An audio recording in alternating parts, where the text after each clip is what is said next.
Oh, boy, Marty. You feel for Jay Woodcroft. Edmonton now 2-9-1 on the season. They lose to what was the worst team in the league. You might now say Edmonton's the worst team in the league. There are bad starts, and then there are the 2023 Edmonton Oilers.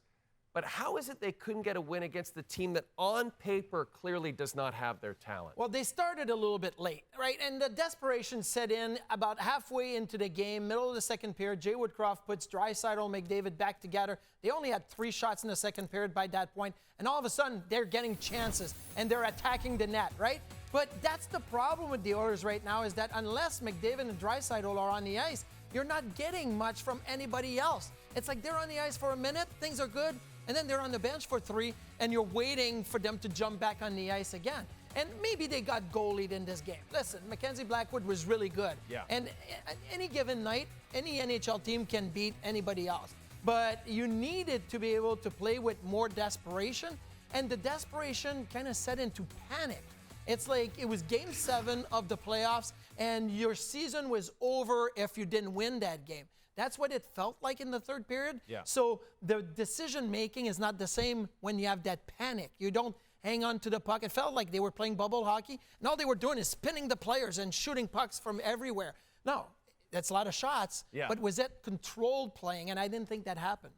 So 1 win in their last 9 games. They're at the bottom of the league standings. Where do you even go from here? From what you saw in this game, how could you possibly improve this situation? It's really hard because for me, the flaw in the Edmonton Oilers is their roster construction. You have the 2 best players in the National Hockey League on your team, but what else do you have surrounding them? You already tried. Okay, let's say Jack Campbell needs to go to the minors because he needs to regain his confidence. Okay, but that doesn't fix your defensive structure.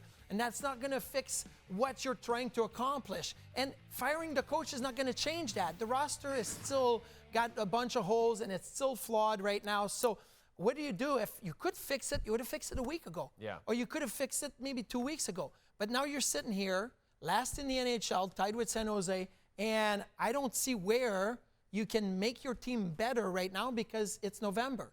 If it was trade deadline or anything like that, maybe you can add a few pieces. But it's a long, long time before March and April and next summer when maybe you can address the roster. And to make matters worse, Jack Campbell actually really struggled in Bakersfield on Thursday, letting 4 goals on 20 shots in a game against Abbotsford. Let's move on to more positive things.